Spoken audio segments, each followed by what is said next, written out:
6월 8일 월요일 저녁 미국 국방부가 문서 하나를 조용히 올렸습니다. 이름은 1260H 리스트입니다. 미국이 중국 인민해방군을 돕고 있다고 판단한 기업들의 명단이에요. 이번 업데이트로 명단에 오른 기업이 188곳이 됐는데 그 안에 알리바바가 들어갔습니다. 바이두, BYD와 함께요. 시장은 곧바로 반응했습니다. 알리바바 주가는 그 주 내내 흘러내렸고 6월 11일에는 110달러 99센트 52주 최저가 코앞에서 마감했습니다. 6월 초만 해도 130달러였으니 일주일 남짓 만에 15%가 빠진 거예요. 작년에 찍었던 고점 192달러에서 보면 42%가 사라졌습니다. 시가총액으로 따지면 1000억 달러 넘는 가치가 몇 달 만에 증발한 셈이에요. 자, 여기까지 들으시면 이제 그림이 그려지실 겁니다. 미중 갈등의 한복판에 선 중국 기업이 군사기업이라는 낙인까지 쓴 채 끝을 모르고 흘러내리고 있습니다. 쳐다보지도 말아야 할 종목처럼 보여요. 실제로 많은 분들이 중국 주식이란 단어 하나만 들어도 손사래를 치십니다. 그런데 같은 시기에 나온 숫자 하나를 더 보여드리겠습니다.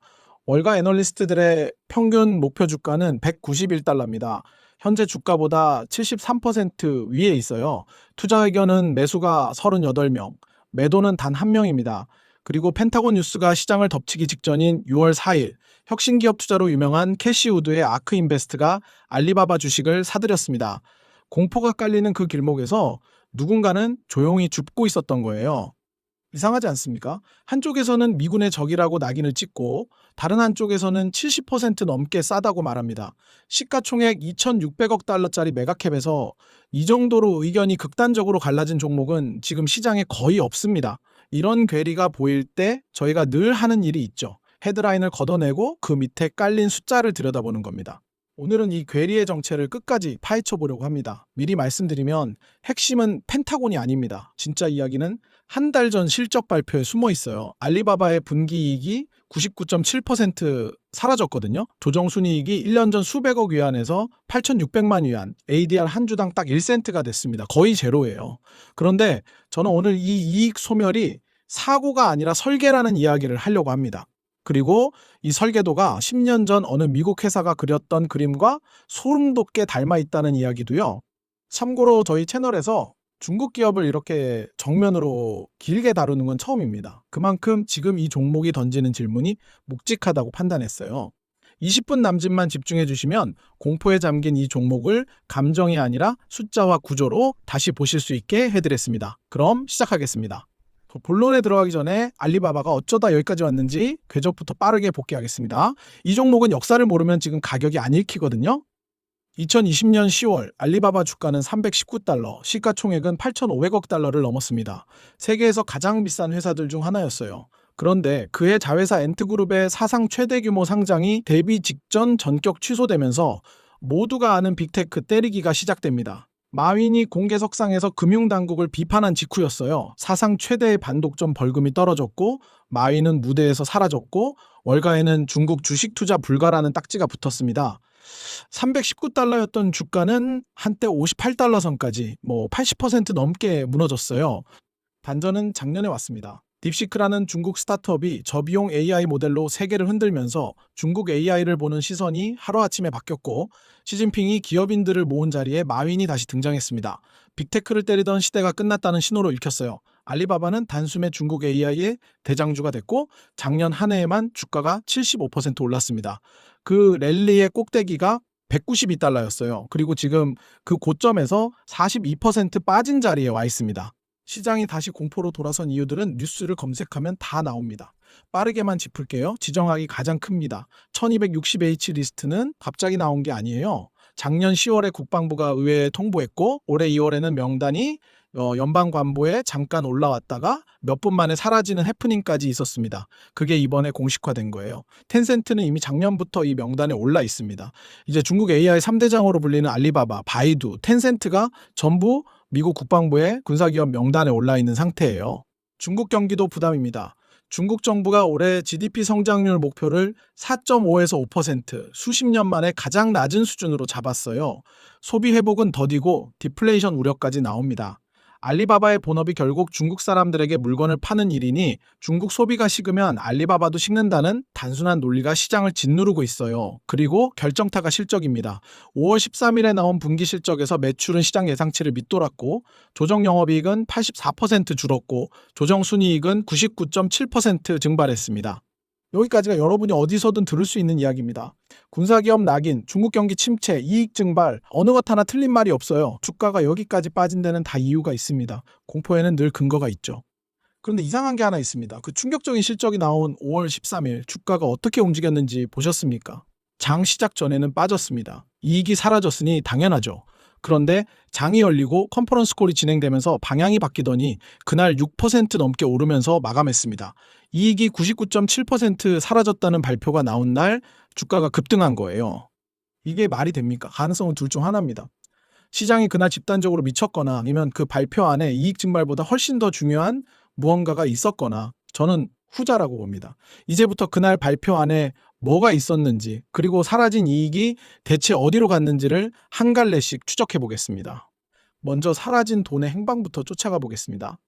이익이 99.7% 사라졌다면 그 돈이 공중분해된 게 아니라 어딘가로 흘러갔다는 뜻이에요. 회계장부를 따라가면 그 물줄기가 보입니다. 크게 세 갈래입니다.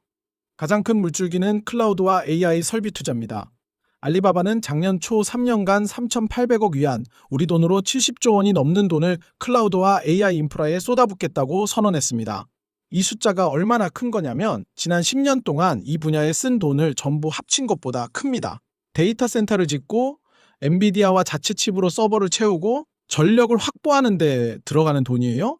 마이크로소프트와 구글, 아마존이 미국에서 벌이고 있는 AI 군비 경쟁을 알리바바가 중국에서 똑같이 하고 있는 겁니다. 이 거대한 설비는 감가상각이라는 이름으로 매 분기 이익을 갉아먹어요. 미래를 사는 대가로 현재 이익을 내려놓는 거죠. 여기에 마케팅 비용까지 가파르게 늘면서 매출 대비 판매 마케팅 비중이 1년 만에 14%대에서 24% 가까이로 뛰었습니다. 회사가 엑셀을 끝까지 밟았다는 뜻이에요. 그 다음 물줄기는 소비자 AI입니다. 알리바바 실적에는 기타 부문이라는 항목이 있는데 이번 분기 이 부문의 조정 영업 적자가 211억 위안까지 불었습니다.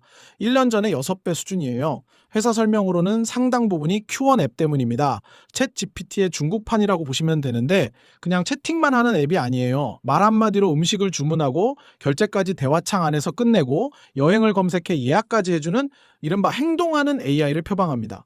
이 앱의 사용자를 끌어모으느라 마케팅과 기술 비용을 통째로 들이붓고 있는 거예요. 챗 GPT가 그랬듯 소비자 AI는 일단 사용자부터 모아야 하는 게임이라 초기엔 돈이 깨질 수밖에 없습니다. 그리고 마지막 물줄기가 퀵커머스 전쟁입니다. 한국 분들에게는 다소 생소한 전쟁인데 작년 중국에서는 음식 배달과 1시간 배송 시장을 놓고 역사에 남을 보조금 전쟁이 벌어졌습니다. 징둥이 배달 시장에 뛰어들며 불을 붙였고 알리바바가 타오바오 즉시 배송에 500억 위안짜리 보조금으로 맞불을 놨고 1위 사업자 메이투안이 방어전에 나섰어요. 한여름 절정에는 메이투안의 하루 주문이 1억 2천만 건, 타오바오 즉시 배송이 8천만 건까지 치솟았습니다. 9.9위안짜리 밀크티를 사실상 공짜로 뿌리면서 만든 숫자였죠. 플랫폼들이 1년 동안 태운 보조금은 합쳐서 800억에서 1,000억 위안, 우리 돈으로 15조 원이 넘는 것으로 추정됩니다.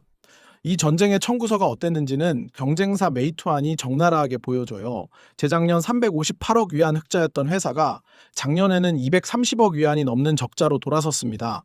한 해 만에 600억 위안 가까운 이익이 증발한 거예요. 알리바바의 이익에서 사라진 돈의 상당 부분도 바로 이 전장에서 함께 타들어갔습니다. 자, 여기서 가장 중요한 질문을 하나 드려볼게요. 이 세 갈래의 지출의 공통점이 뭘까요? 전부 회사가 스스로 선택한 지출이라는 겁니다. 매출이 무너져서 이익이 사라진 게 아니에요. 오히려 그 반대입니다. 매각한 사업들을 빼고 같은 기준으로 비교하면 이번 분기 매출은 11% 늘었어요. 장사가 안 돼서 망가진 회사가 아니라 번 돈에 곳간의 돈까지 얹어서 미래에 쏟아붓기로 결정한 회사라는 거죠. 이익이 사라진 게 아니라 경영진이 의도적으로 이익을 미래로 옮겨 심은 겁니다. 그래서 저는 이 이익 소멸을 사고가 아니라 설계라고 부르는 거예요. 그런데 이 설계도 어디서 본 적 있지 않으십니까? 10년 전 아마존입니다.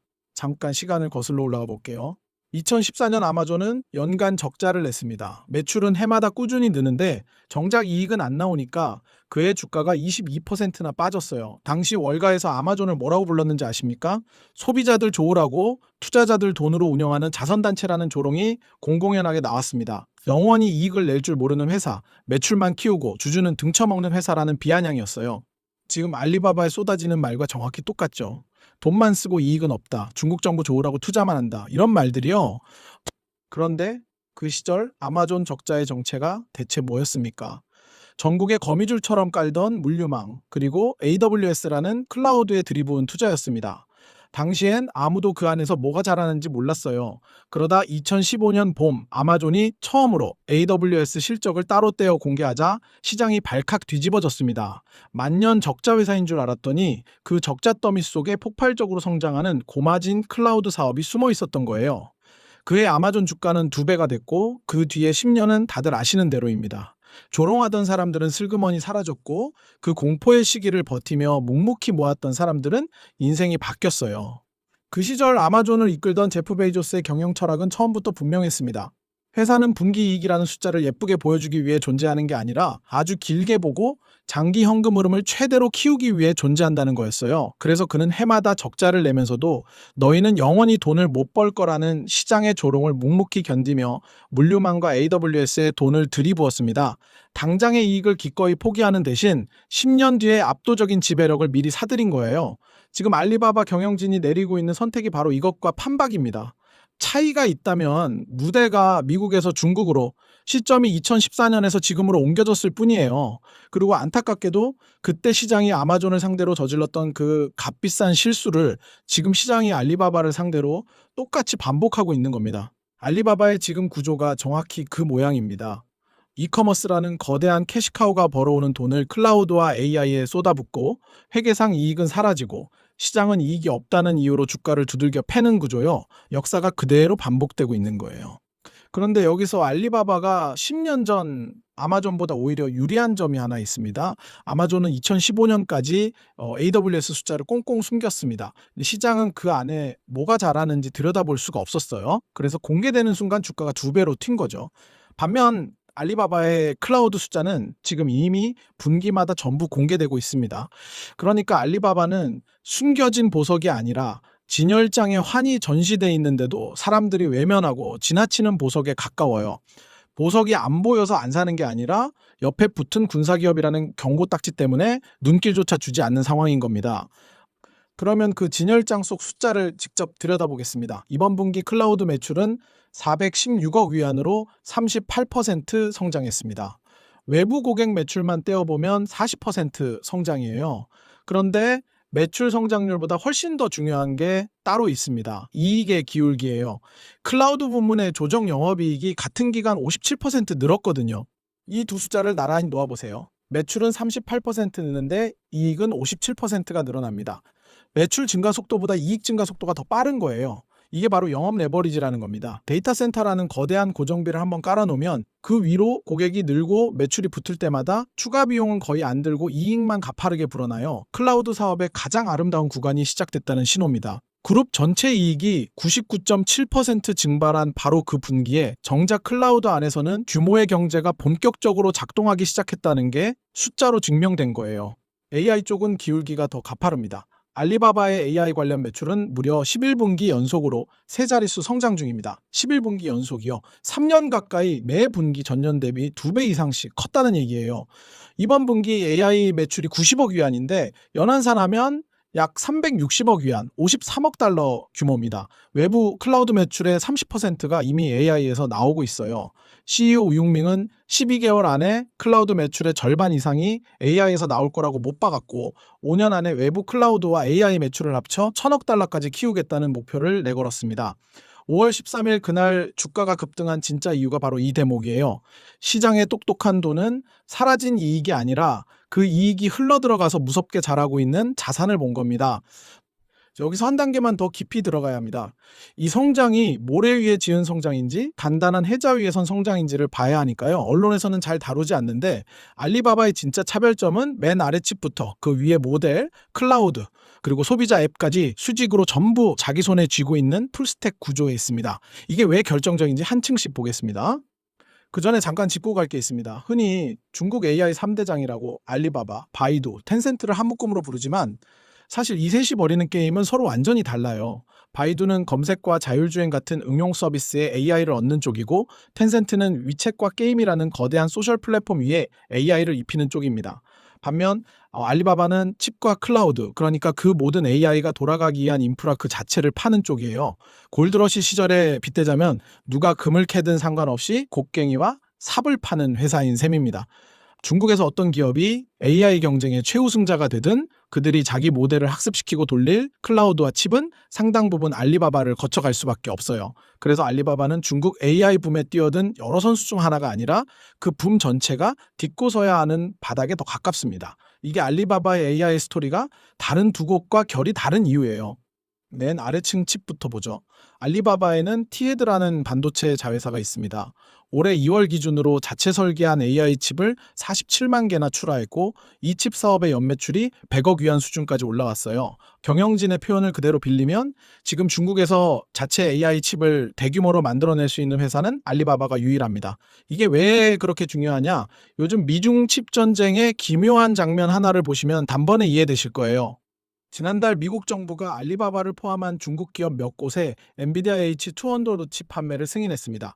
그런데 정작 베이징이 자국 기업들에게 그걸 사지 말라는 신호를 보내고 있다는 보도가 줄줄이 이어졌어요. 워싱턴은 팔겠다는데 베이징이 막는 웃지 못할 상황이 벌어진 겁니다. 이런 살얼음판 환경에서 남의 나라 칩에 인프라의 명주를 통째로 걸어야 하는 회사와 자기가 설계한 칩을 47만 개씩 찍어내며 돌아가는 회사의 리스크는 차원이 다를 수밖에 없어요. 알리바바는 미중 갈등의 가련한 피해자처럼 보이지만 구조를 한꺼풀 벗겨보면 오히려 중국 AI 자립이라는 거대한 흐름의 본체에 가장 가까운 회사입니다. 펜타곤이 굳이 이 회사를 군사기업 명단에 올린 것도 역설적으로 그 전략적 위상을 미국 스스로 인정해준 셈이에요. 그 위층 모델을 보겠습니다. 알리바바의 AI 모델 Q1은 누구나 공짜로 가져다 쓰도록 풀어버리는 오픈소스 전략으로 컸습니다. 그 결과 Q1을 기반으로 만들어진 파생 모델이 전 세계에서 13만 개를 넘어섰고, 글로벌 개발자 생태계에서 사실상의 표준 중 하나로 자리 잡았어요. 성능도 변방이 아닙니다. 올해 나온 최신 모델은 글로벌 모델 순위표에서 중국 모델 중 1위, 전체로도 6위권에 올라 미국 최상위 모델들과 같은 테이블에 앉아 있습니다. 그리고 올해부터 그 씨앗을 거두는 설계가 시작됐어요. 공짜로 뿌려서 생태계를 장악했으니 이제는 과금이라는 다음 단계로 넘어가는 겁니다. 이번 실적 발표 즈음 토큰 파운드리라는 조직을 새로 만들어서 Q1 모델과 기업용 AI 에이전트, 소비자 앱을 한 줄로 묶었어요. 쓴 만큼 토큰 단위로 돈을 받는 사업 모델입니다. 오픈소스로 먼저 시장을 장악한 다음 수익화로 전환한다. 플랫폼 사업의 교과서에 그대로 나오는 수순이에요. 지금 깨지고 있는 그 돈이 바로 이 수익화 엔진을 깔기 위한 비용인 겁니다. 이 생태계가 얼마나 단단해졌는지 보여주는 숫자가 있습니다. 글로벌 개발자들이 모델을 내려받는 허깅페이스 집계에서 Q1의 누적 다운로드가 메타의 라마를 넘어섰어요. 한때 오픈소스 AI의 대명사였던 라마를 중국 모델이 추월한 겁니다. 그리고 바로 이번 주, 그러니까 이 영상을 찍기 며칠 전인 6월 16일에 알리바바가 또 한 발을 내디뎠습니다. Q1 로봇이라는 로봇을 위한 임베디드 AI 모델 묶음을 처음으로 공개한 거예요. 로봇이 공간을 스스로 돌아다니게 하는 모델, 손으로 물건을 다루게 하는 모델, 그리고 행동하기 전에 결과를 머릿속으로 시뮬레이션하는 월드 모델, 이렇게 세 가지입니다. 채팅창 안에 머물던 AI를 공장과 창고 같은 진짜 물리적 세계로 끌어내겠다는 선언이에요. 이미 알리바바 클라우드의 기업 고객들과 시범 운영에 들어갔고요. CEO 우융밍이 앞으로 클라우드 성장의 핵심 엔진으로 지목했던 게 바로 이 물리적 AI와 기업용 클라우드였는데, 말이 아니라 제품으로 그 길을 그대로 밟아가고 있는 겁니다. 이 깨지는 그 와중에도 회사가 사들이고 있는 미래 영토는 이렇게 분기마다 넓어지고 있어요. 이 기술력이 회사 바깥에서 객관적으로 검증된 사건이 바로 애플입니다. 애플이 중국 시장에서 애플 인텔리전스를 구동할 파트너로 알리바바를 선택했고, 올해 초 그 협력이 공식화됐어요. 세상에서 가장 까다롭고 보안에 예민하기로 유명한 그 애플이 중국 AI의 간판으로 다른 누구도 아닌 알리바바를 골랐다는 겁니다. 이만한 외부 검증 도장이 또 있을까요? 애플뿐이 아니에요. 아스트라제네카, 보시, BMW 같은 글로벌 기업들도 중국 시장의 AI 파트너로 줄줄이 알리바바의 손을 잡았습니다. 그런데 이 네 개의 층이 각자 따로 노는 게 아니라는 점, 바로 여기가 진짜 핵심입니다. 네 층이 서로가 서로를 밀어주는 톱니바퀴처럼 맞물려 돌아가거든요. 자체 칩이 있으니 클라우드를 돌리는 원가가 낮아지고, 원가가 낮아지니 Q1을 더 싸게 더 많이 굴릴 수 있고, Q1이 강해지니 더 많은 개발자와 기업이 알리바바 클라우드로 모여들고, 그 고객들이 다시 칩과 데이터 센터에 대한 막대한 투자를 정당화해 줍니다. 게다가 이 모든 AI 역량이 타오바오와 이커머스 사업에 그대로 얹혀서 상품 추천과 광고와 물류를 점점 더 똑똑하게 만들어요. 칩과 모델과 클라우드와 이커머스가 하나의 거대한 플라이휠로 단단히 엮여 있는 겁니다. 경쟁자가 이 중에서 한 조각만 베끼는 건 어렵지 않아요. 하지만 이 톱니바퀴 전체를, 그것도 서로 맞물린 채로 통째로 복제하는 건 거의 불가능합니다. 이게 바로 그냥 사업부만 잔뜩 거느린 문어발 회사와 진짜 해자를 갖춘 회사의 결정적인 차이예요. 마지막으로 아까 그 15조 원짜리 밀크티 전쟁으로 다시 돌아가 보겠습니다. 그 어마어마한 돈이 그냥 허공에 다 타버린 거냐? 숫자를 보면 생각이 좀 달라지실 거예요. JP모건의 계산에 따르면 알리바바는 약 800억 위안을 써서 퀵커머스 시장 점유율 9%포인트를 사왔습니다. 거래액 기준으로는 작년 말 타오바오 즉시 배송이 45%대까지 올라서며 부동의 1위 메이투안과 사실상 동률을 이뤘다는 분석까지 나왔어요. 후발주자가 단 1년 만에 만들어낸 결과로는 무서운 속도입니다. 타오바오 즉시 배송의 월간 구매자는 한때 3억 명까지 치솟았고요. 여기서 알리바바의 진짜 셈법을 읽어야 합니다. 알리바바에게 배달은 목적이 아니라 수단이에요. 9.92안짜리 밀크티 한 잔으로 앱에 들어온 사용자가 결국 타오바오에서 옷을 사고 가전을 사고 화장품을 사게 만드는 거대한 이커머스 생태계로 끌어들이는 지렛대인 거죠. 배달 한 건의 손익만 따지면 절대 안 맞는 계산이 고객 한 명이 평생 알리바바 안에서 쓸 돈, 즉 생애 가치로 넓혀서 보면 비로소 맞아 떨어집니다. 단기 적자를 감수하고 장기 고객을 사들이는 전형적인 미끼 상품 전략이에요. 더 중요한 건 이 출혈 전쟁이 이제 식어가고 있다는 점입니다. 올해 들어 중국 규제 당국이 플랫폼들을 줄줄이 소환해 무분별한 경쟁을 멈추라고 압박했고, 4월에는 알리바바, 징둥, 핀도도 메이투안에 합쳐서 5억 달러가 넘는 벌금을 부과하며 사실상 휴전을 강제했어요. 그런데 정말 재밌는 건 그 벌금 뉴스가 나오자 오히려 주가가 올랐다는 겁니다. 시장은 벌금 액수보다 끝없이 돈을 태우던 출혈 경쟁이 드디어 끝난다는 신호를 훨씬 더 반긴 거예요. 알리바바의 이익을 가장 크게 갉아먹던 출혈 구간이 지나가고 있다는 뜻입니다. 그리고 전쟁의 무대가 바뀌고 있어요. 보조금으로 매일 현금을 태우던 단계에서 이제는 알짜 자산을 통째로 사들이는 인수 합병 국면으로 넘어가고 있습니다. 2월에 메이투안이 신선식품 배송업체 딩동을 7억 달러가 넘는 돈에 사들였고, 그러자 알리바바도 바로 이번 6월에 푸푸라는 회사를 15억 달러에 인수하겠다고 나섰어요.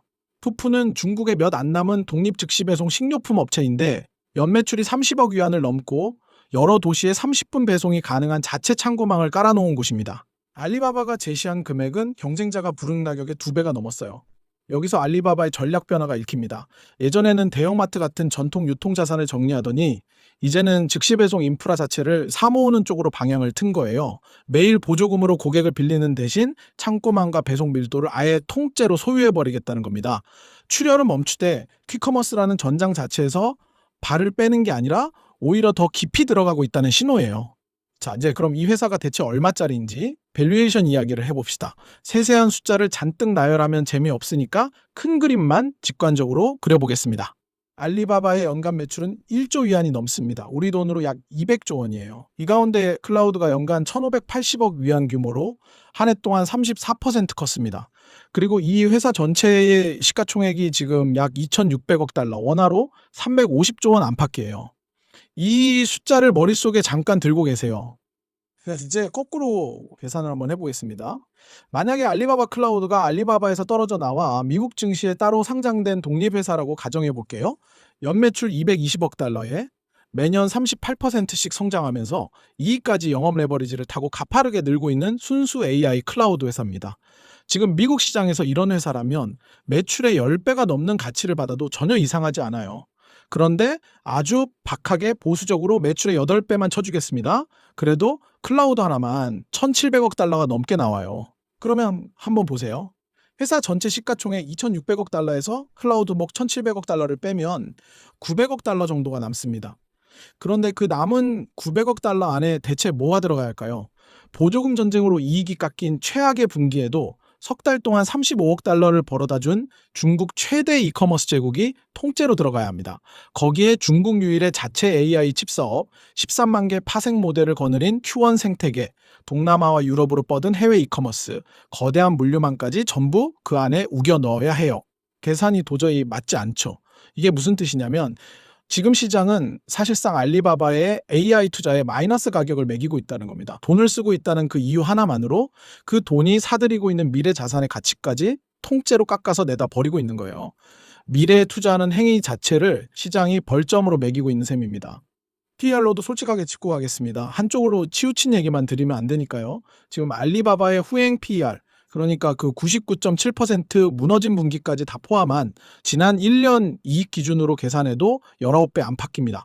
그런데 여기서 핵심은 시장이 보는 건 과거가 아니라 미래라는 거예요. 앞으로 1년 이익을 기준으로 한 선행 PER은 14배 수준으로 떨어집니다.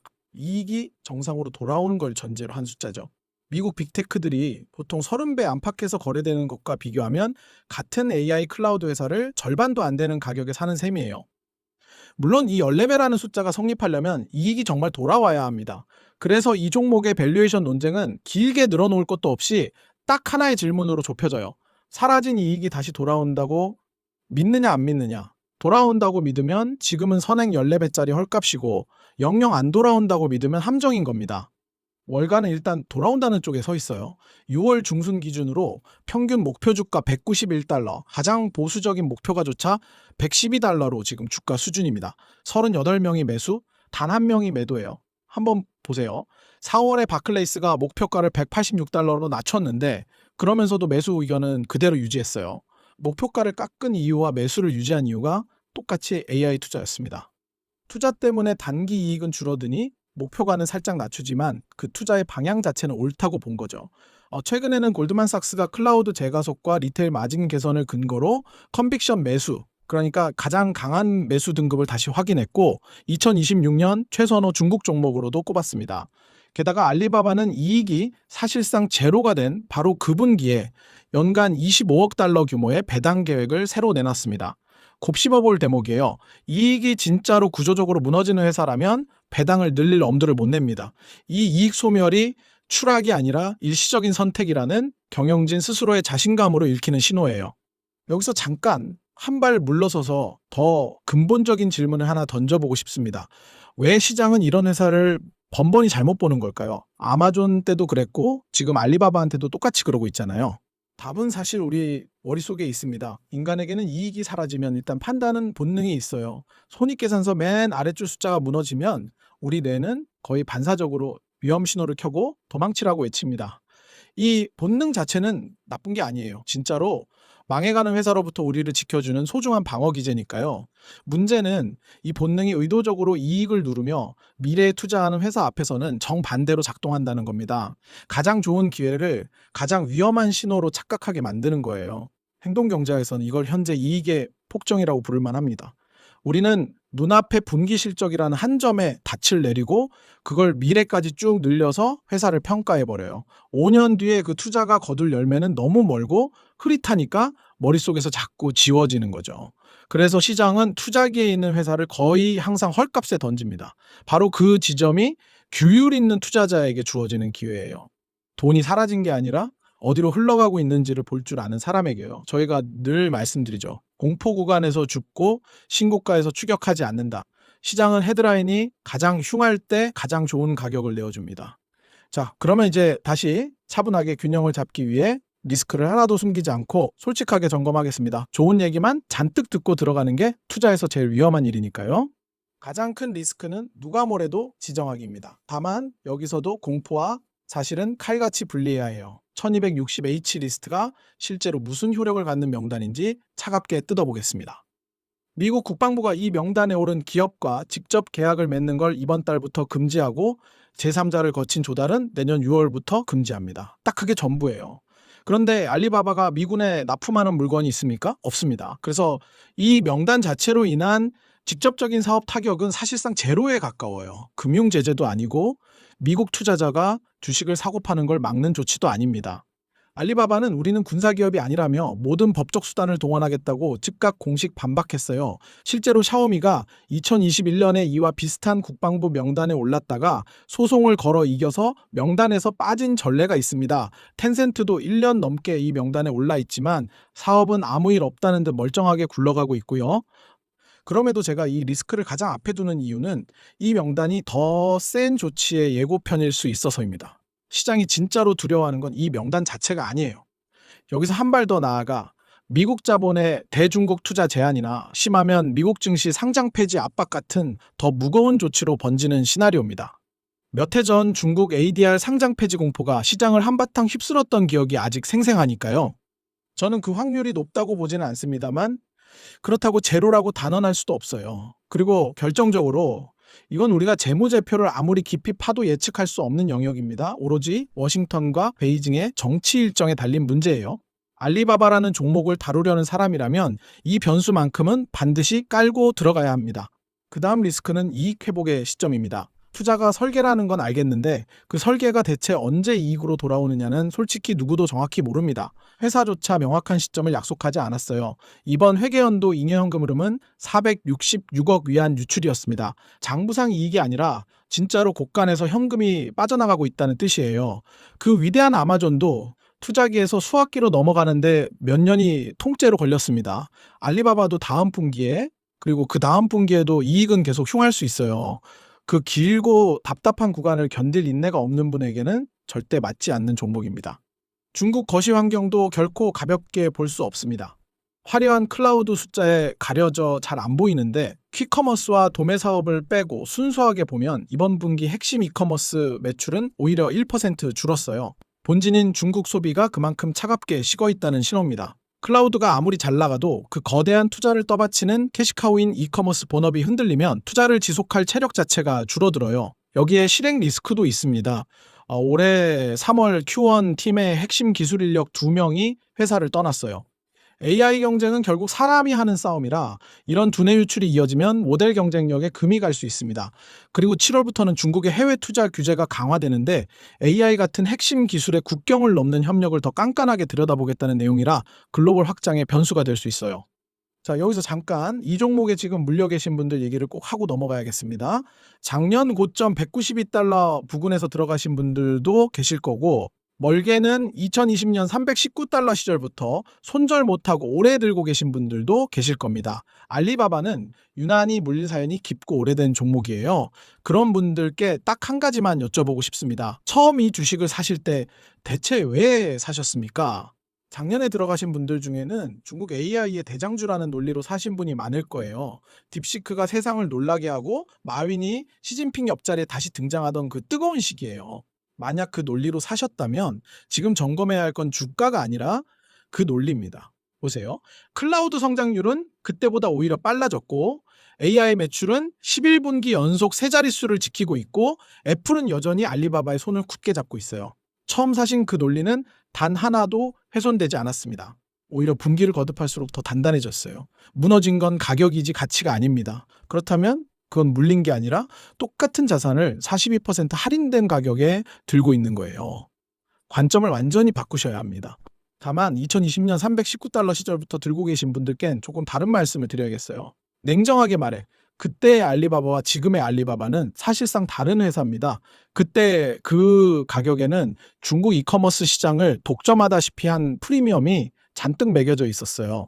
그런데 그 프리미엄은 지난 몇 년간의 규제와 치열한 경쟁 속에 상당 부분 영영 사라졌습니다. 지금 이 회사를 떠받치는 논리는 그게 아니라 AI와 클라우드예요. 회사의 논리가 통째로 바뀌었으면 우리의 판단도 처음부터 새로 해야 합니다. 옛날 그 화려했던 고점을 기준으로 삼아 본전이 올 때까지 무작정 기다리는 건 투자가 아니라 추억이에요. 새로운 AI 논리에 동의가 되시면 다시 마음 먹고 들고 가는 거고 도무지 동의가 안 되시면 깔끔하게 정리해서 그 자본을 더 확신이 서는 곳으로 옮기는 게 맞습니다. 본전이란 숫자에 발목 잡히지 마세요. 그리고 솔직히 별다른 이유 없이 그저 남들이 사니까 따라 사셨던 분들은 이번 하락을 오히려 좋은 기회로 삼아 자기만의 투자 논리를 처음부터 세워보시기 바랍니다. 투자에서 가장 위험한 건 손실 그 자체가 아니에요. 내가 왜 이걸 들고 있는지도 모르면서 그냥 들고 있는 상태. 그게 진짜 위험입니다. 이제 정리하겠습니다. 펜타곤의 군사기업 명단은 헤드라인은 무섭지만 그 실질은 소음에 가깝습니다. 직접적인 사업 타격은 없고 진짜 리스크는 더 센 조치로 번질 가능성인데 그건 분석이 아니라 확률의 영역이에요. 그리고 오늘의 핵심 이 99.7% 증발은 사고가 아니라 설계입니다. 클라우드와 AI 인프라, Q1 생태계, 퀵커머스의 미래를 걸고 돈을 퍼붓기로 한 회사의 의도적인 선택이고 그 선택의 결실은 이미 숫자로 나타나기 시작했어요. 매출이 38% 클 때 이익이 57% 크는 클라우드의 영업 레버리지가 바로 그 증거입니다. 10년 전 아마존은 이 그림을 꽁꽁 가린 채 그렸지만 알리바바는 모두가 볼 수 있게 활짝 공개한 채 그리고 있어요. 그런데도 시장은 공포에 눌려 그 그림에 값을 매기지 않고 있습니다. 한마디로 시장은 알리바바의 오늘 이익에 가격을 매기고 있고 회사는 5년 뒤에 이익에 돈을 쓰고 있는 거예요. 이 둘 사이의 시차가 바로 지금 이 종목을 짙게 덮고 있는 공포의 정체입니다. 그럼 저희 차곡차곡의 시각에서는 이걸 어떻게 받아들여야 할까요? 여기서 한 가지 평소 제가 분산 투자에 대해 갖고 있는 생각을 솔직하게 말씀드리고 싶어요.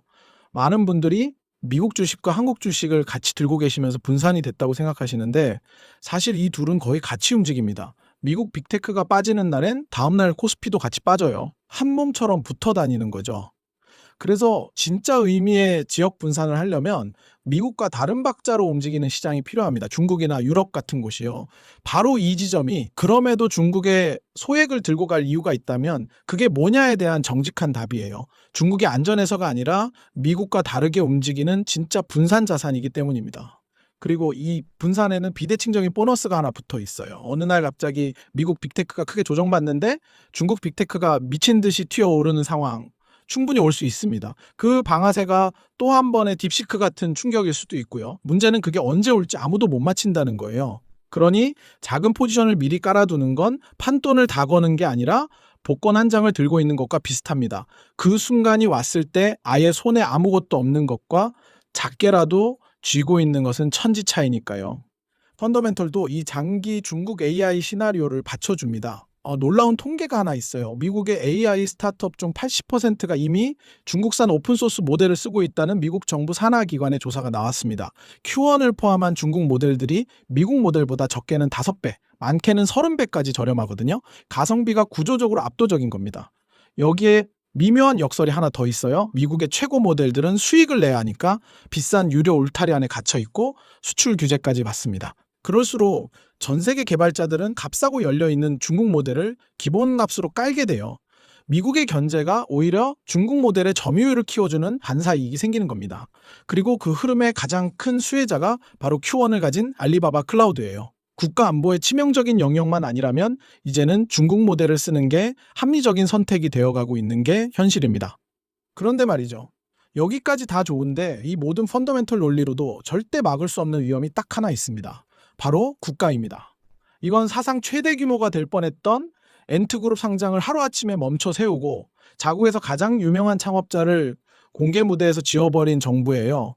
그런 정부가 마음만 먹으면 명령 하나로 회사 하나를, 심하면 산업 전체를 무너뜨릴 수 있습니다. 그것도 우리가 도저히 예측할 수 없는 시점이에요. 재무제표를 아무리 깊이 파도 이건 안 보입니다. 바로 이 통제 불가능한 꼬리 위험 때문에 알리바바는 아무리 매력적이어도 코어가 아니라 위성인 거예요. 내 자산의 운명을 통째로 걸 자리가 절대 아니라 최악의 시나리오가 현실이 되더라도 내 전체 계획이 흔들리지 않을 만큼의 크기로만 다뤄야 하는 자리라는 뜻입니다. 그래서 제 개인적인 결론을 정리하면 이렇습니다. 지금 이 시점에 중국이나 러시아에 크게 비중을 싣는 건 적절한 타이밍이 아니라고 봐요. 하지만 분산 투자 차원에서 소액을 의도적으로 유지하는 건 충분히 합리적입니다. 문제는 만약 지금 큰 비중으로 물려 계신다면 여기서 빠져나오는 게 결코 쉽지 않다는 거예요. 비중이 클수록 더 그렇습니다. 그게 바로 이 종목이 우리에게 주는 가장 중요한 교훈이에요. 위성 종목의 크기는 물리고 나서가 아니라 들어가기 전에 정해야 한다는 겁니다. 비중 관리는 매수 버튼을 누르기 전에 이미 끝나 있어야 해요. 그래서 만약 접근하기로 마음먹으셨다면 정찰병부터 보내는 겁니다. 확신이 완전히 서기 전에 아주 소량으로 먼저 들어가 시장을 관찰하고 분기 실적이 나올 때마다 처음에 논리가 맞는지 확인하면서 천천히 무게를 더해가는 방식이요. 그리고 꼭 기억하실 게 있습니다. 알리바바 ADR은 엄연히 미국 상장 주식이라 한국 투자자에게는 양도소득세 22%가 똑같이 적용돼요. 단기 반등 좀 먹겠다고 사고 팔기를 반복하면 어렵게 번 수익이 세금으로 줄줄 새 나갑니다. 들어가신다면 며칠짜리 반등을 노리는 그림이 아니라 이 회사의 투자 사이클이 수학 사이클로 바뀌는 그 변곡점을 묵묵히 기다리는 긴 호흡이어야 해요. 자, 마지막으로 앞으로 무엇을 보고 판단하실지 체크 포인트를 정확히 드리겠습니다. 다음 실적 발표는 8월 28일입니다. 핵심은 클라우드예요. 성장률이 35% 위에서 계속 유지되는지, 그리고 AI 매출이 정말로 클라우드의 절반을 향해 가속하는지 이 두 가지를 보시면 됩니다. 함께 보실 건 적자의 방향이에요. Q1 앱이 들어있는 기타 부문의 적자가 정점을 찍고 드디어 줄기 시작하는지, 그리고 마이너스였던 잉여 현금 흐름이 바닥을 다지기 시작하는지요. 투자가 수억으로 바뀌는 변곡점은 언제나 주가보다 이 숫자들에서 먼저 나타납니다. 지정학은 딱 하나만 보세요. 1260H 명단이 투자 제한 같은 다음 단계로 실제로 번지는지 여부요. 그 선만 넘지 않는다면 무서운 헤드라인 하나하나에 일일이 가슴 졸이며 흔들릴 필요는 없습니다. 거품도 공포도 시간이 충분히 지나고 나면 결국 다 거칩니다. 그리고 그 자리에 끝까지 남는 건 오직 실적뿐이에요. 오늘 길게 드린 이야기를 딱 한 문장으로 압축하고 마치겠습니다. 알리바바는 지금 이익을 잃은 회사가 아니라 이익을 쓰고 있는 회사입니다. 시장이 그 미묘한 차이를 끝내 구분하지 못하고 있는 바로 이 시간이 그 차이를 구분할 줄 아는 투자자에게 주어지는 기회의 시간인 거예요.